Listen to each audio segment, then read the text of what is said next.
Sudaralun, mobil Grand Livina ditemukan di sungai dengan keadaan berlumpur dan terdapat kerangka manusia di Sungai Api-Api Nenasi Pekan Malaysia Minggu 24 Juli 2022. Kerangka manusia tersebut telah diidentifikasi pihak kepolisian Malaysia bernama Muhammad Iman Akmar Zulkarnaini, berusia 24 tahun.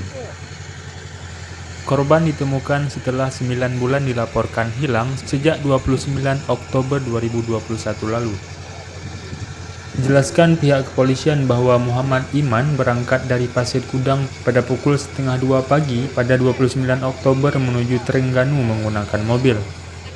Namun setelah itu ia tidak bisa dihubungi lagi. Mobil korban ditemukan seorang warga ketika memindahkan besi di jalanan ke pinggir sungai pada pukul 11.40 waktu Malaysia Minggu 24 Juli 2022 kemarin. Kendaraan yang ditemukan ada kerusakan pada bagian depan, kiri dan kanan. Di dalam mobil juga ditemukan kerangka manusia dengan pakaian atas nama Muhammad Iman Akmal Zulkarnaini.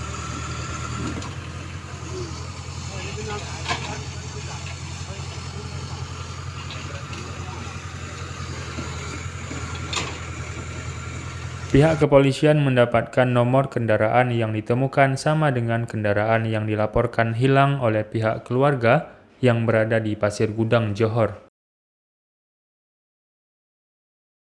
Kerangka manusia itu dibawa ke Rumah Sakit Tengku Ampuan Afzan, Kuantan untuk dilakukan otopsi.